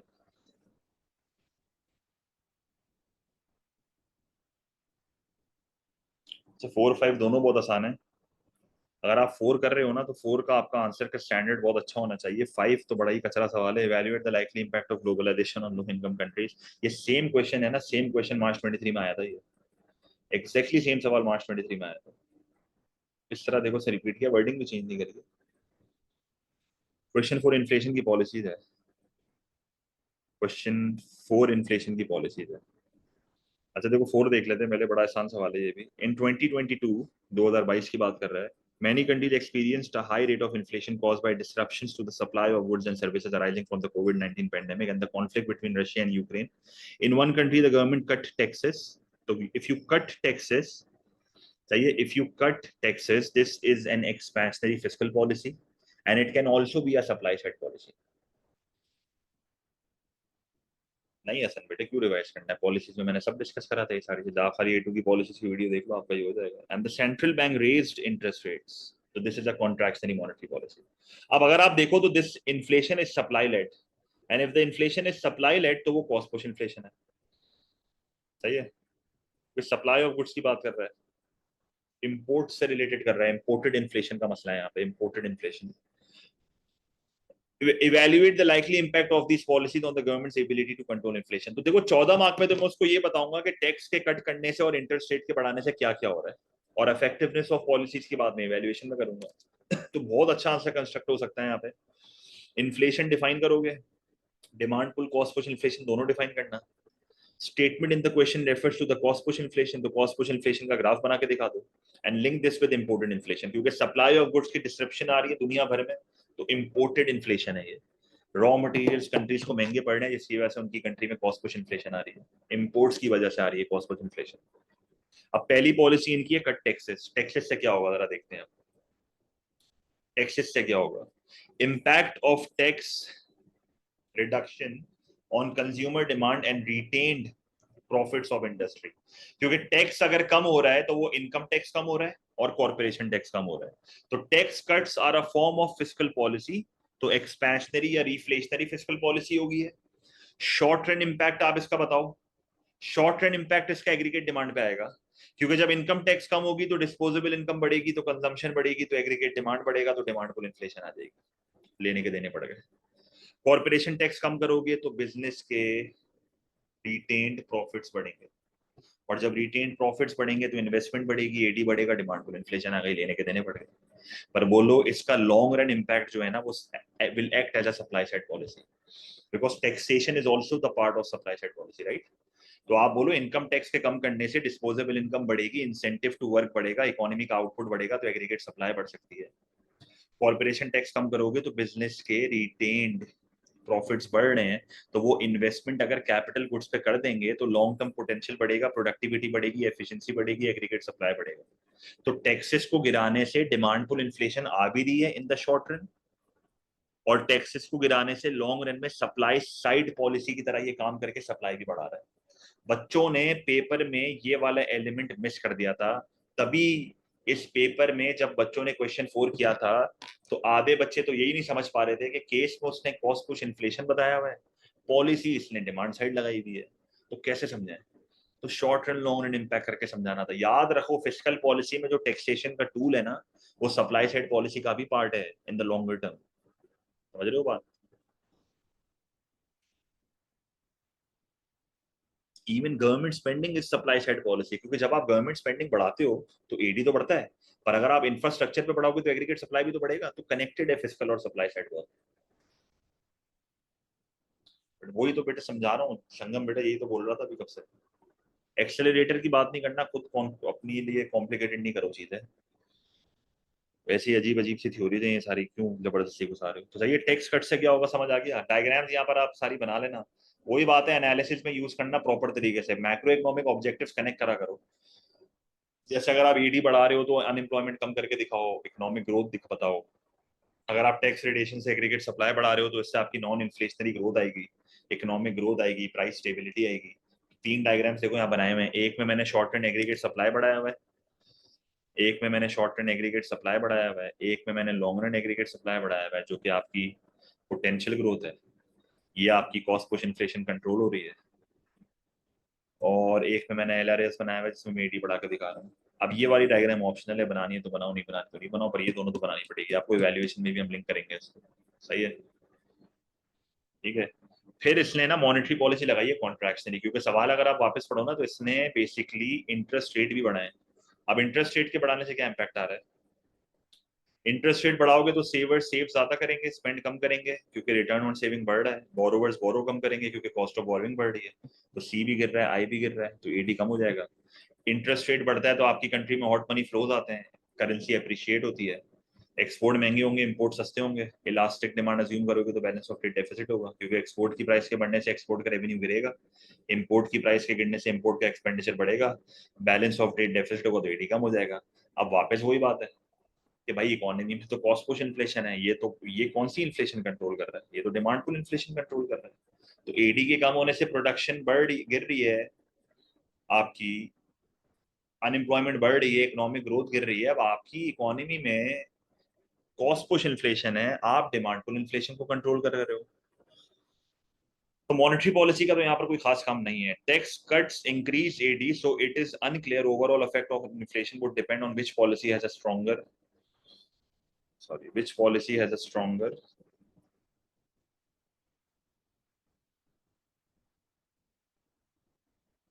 impact.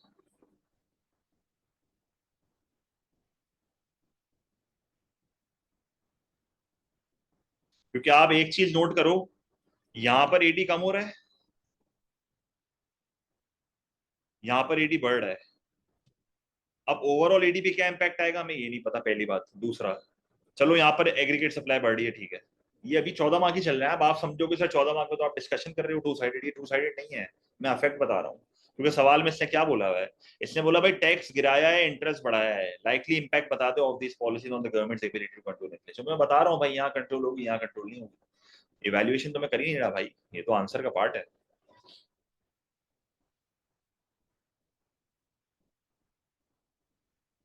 अब देखो आप कनेक्ट करोगे ना, अब आप उसको इस तरीके से कनेक्ट करो कि मॉनेटरी पॉलिसी में जब एप्रिसिएशन हो रही है तो देयर आर चांसेस कि हो सकता है कि इंपोर्टेड इन्फ्लेशन का इम्पैक्ट थोड़ा कम हो जाए. क्योंकि ये इंपोर्ट प्राइस कम हो रही है तो देयर आर चांसेस, सही है, देयर आर चांसेस. पर सप्लाई डिस्ट्रप्शन है ना, अवेलेबल ही नहीं है चीज, महंगी भी है और अवेलेबल भी नहीं है. तो आपकी करेंसी अगर अप्रिशिएट हो भी जाएगी तो हो सकता है, पर हाँ थोड़ा बहुत इफेक्ट तो मिनिमाइज होगा.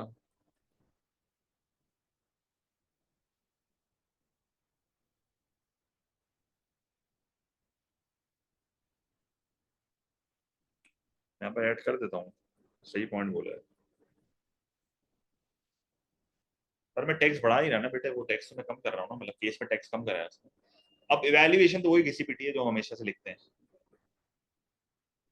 एडी कम करके यहाँ दिखा दो, इवैल्यूएशन तो वही है जो हम हमेशा से लिखते हैं. टाइम लैग की बात करो, सही है, सप्लाई साइड पॉलिसी को इंट्रोड्यूस करो, सही है. इंटरेस्ट रेट कितना बढ़ाना है, टैक्स कितना गिराना है, ये भी क्वेश्चन मार्क है. कॉन्फ्लिक्ट्स बिटवीन ऑब्जेक्टिव्स होते हैं, ये भी एक मसला है. General disadvantages of expansionary fiscal and contractionary, मतलब एक्सपेंशनरी फिस्कल के जनरल डिसएडवांटेजेस और कॉन्ट्रैक्शनरी मॉनेटरी पॉलिसी के general disadvantages could have been discussed as well. आप उसको लेक्चर में से अगर देख लो तो आप वो पॉइंट भी यहाँ पर डाल सकते हो, मैंने नहीं डाले हुए. ठीक है.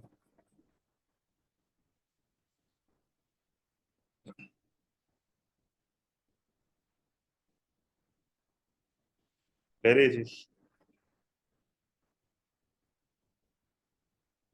इनकम इनक्वालिटी डाल सकते हो, पर इनकम इनक्वालिटी थोड़ा इरेलीवेंट हो जाएगा.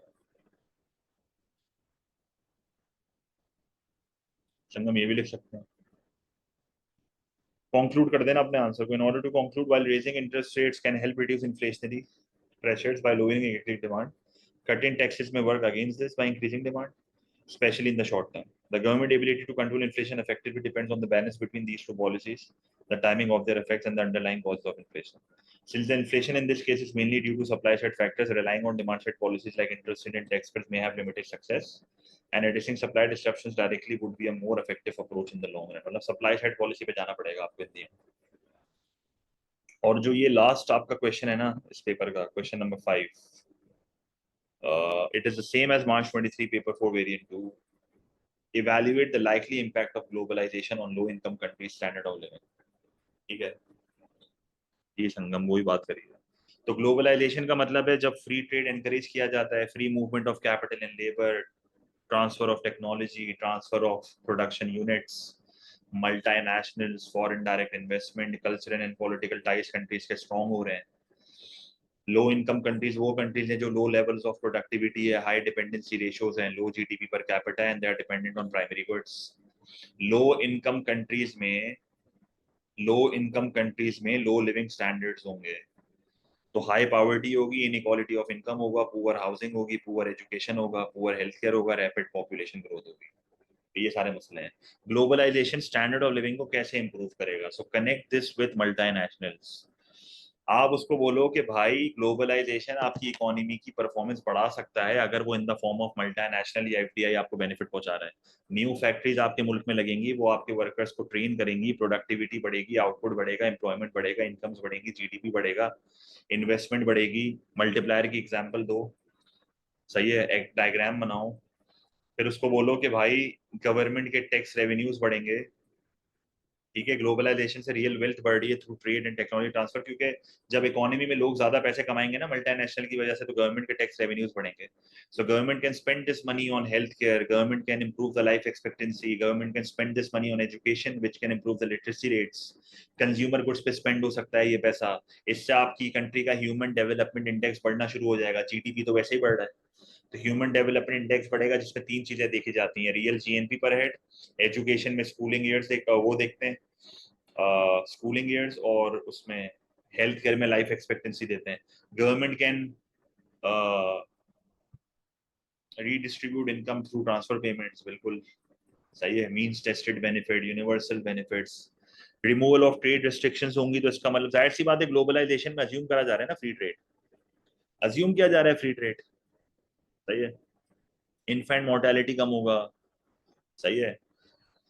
अच्छा, ग्लोबलाइजेशन में फ्री ट्रेड होती है तो टैरिफ वगैरह कम है, तो consumers have more choices now, they can easily import high quality imports, तो उससे भी उनका स्टैंड ऑफ लिविंग बढ़ रहा है, कंट्री के एक्सपोर्ट बढ़ रहे हैं, उससे भी स्टैंड ऑफ लिविंग बढ़ रहा है, स्पेशलाइजेशन एनकरेज होगी क्योंकि फ्री ट्रेड है, तो कंपैरेटिव एडवांटेज, रिसोर्सेज को एफिशिएंटली यूज किया जाएगा, इससे भी स्टैंड ऑफ लिविंग बढ़ रहा है। पर इन दी एंड बोलो नहीं भाई हमेशा नहीं बढ़ता, ये पूरे पैराग्राफ मैंने दिए हैं, वो तो आपको मॉडल आंसर्स में भी मिल जाएंगे। बेटा रियलिटी में ग्लोबलाइजेशन ही तो हो रही है बेटा दुनिया भर में, कि आप एक मुल्क से दूसरे मुल्क काम करने जा रहे हो, ये भी ग्लोबलाइजेशन है, एप्पल अपनी फैक्ट्री इंडिया और चाइना में लगा रहा है, ये भी ग्लोबलाइजेशन है। ठीक है, संगम बहुत टेक्निकल हो जाएगा। इवैल्यूएशन में आप बोलो कि भाई ग्लोबलाइजेशन के थ्रू अगर मल्टीनेशनल्स आपके मुल्क में आ भी रही हैं तो आपके लेबर को एक्सप्लॉइट करने आ रही हैं, कम पैसे देगी, अपने प्रॉफिट्स कमा के अपनी होम कंट्री में वापस भेजेगी। आपका टैक्स रेवेन्यू अगर बढ़ भी रहा है तो जरूरी थोड़ी है कि आपकी गवर्नमेंट आप पे खर्च कर रही है, क्या पता लोन्स पे ऑफ करे, क्या पता करप्शन हो। जब ग्लोबल जब बाहर मुल्क से, देखो जब आप ये कहते हो ना ग्लोबलाइजेशन, तो अगर मल्टीनेशनल आपके मुल्क में आके काम कर रही है तो अपने मुल्क से अपना लेबर भी ला सकती है, जैसे एप्पल जो है अगर दूसरे मुल्कों में जाके काम कर भी रहा है तो जो टॉप मैनेजमेंट का स्टाफ है वो अपने साथ लेके आ रही है, तो उस कंट्री को क्या फायदा हो रहा है जहां पर वो आ रही है, वहां पर तो तुम सारा अनस्किल्ड वर्कर ही उसका हायर कर रहे हो, सही है। शॉर्ट टर्म बेनिफिट्स के लॉन्ग टर्म कॉन्सिक्वेंसेज हैं, again it depends on the government's ability to control the multinationals, मैंने आंसर को मल्टीनेशनल पे बेस किया है, सही है। अब पेपर में प्रोडक्टिविटी को स्टैंडर्ड ऑफ लिविंग से वो लिंक करता है, पेपर में वो एफडीआई को लिंक करता है, मल्टीनेशनल को लिंक करता है, हर तरीके का आंसर की जो आधी बॉडी है ना वो सेम है, इवैल्यूएशन सेम है, मेजोरिटी, इंट्रोडक्शन चेंज होता है, जैसे ग्लोबलाइजेशन में मैंने इवैल्यूएशन कंक्लूजन मिक्सअप, बेटा कंक्लूजन में आप कोई नया पॉइंट तो नहीं लिखते ना, कंक्लूजन में आप खाली सवाल की स्टेटमेंट को यूज करके नॉर्मली कहानी गवर्नमेंट पर डाल देते हो, बेटा मल्टीनेशनल इज एफडीआई, क्या हो गया, मल्टीनेशनल फॉरेन डायरेक्ट इन्वेस्टमेंट क्या होती है, फॉरेन डायरेक्ट इन्वेस्टमेंट का मतलब है setting up production units in another countries, this is what multinational is, connected है। FDI is done by the multinationals basically, सही है। तो ये ना स्टैंड ऑफ लिविंग के बड़े रिपीटेड क्वेश्चंस हैं, ये सारे वैल्यूएटिव कमेंट्स यहाँ पर हैं तो आप देख लीजिएगा, और आंसर मॉडल आंसर में भी देख लीजिएगा, और ये सवाल मार्च 23 में भी है, तो इसका आंसर तो ऑलरेडी होगा भी, प्रोडक्टिविटी के साथ आएगा फिर भी सेम आंसर है, क्योंकि प्रोडक्टिविटी आपके मुल्क में कौन बढ़ाएगा, या तो आप सप्लाई साइड पॉलिसी से लिंक करना प्रोडक्टिविटी को, लोगों की इनकम्स बढ़ेंगी, गवर्नमेंट के टैक्स रेवेन्यूज बढ़ेंगे, सारी चीजें वही सेम है। अब आपको खुद लिंक्स क्रिएट करने पड़ेंगे। अब प्रोडक्टिविटी वाला जो सवाल है वो भी मैंने शायद कराया है भाई, वो कौन सी ईयर में आया है, किसी ईयर में आया है productivity and stand of living वाला सवाल। मैं स्टैंड ऑफ लिविंग की जब स्टैंड अलोन एक टॉपिक की क्लास लूंगा ना तो उसमें वो सारे सवाल होंगे वैसे, ठीक है, बस इंट्रो चेंज होते हैं, बाकी स्टैंड ऑफ लिविंग की कहानी पूरी सेम होती है। This was June 24 paper 4 variant 2, ठीक है।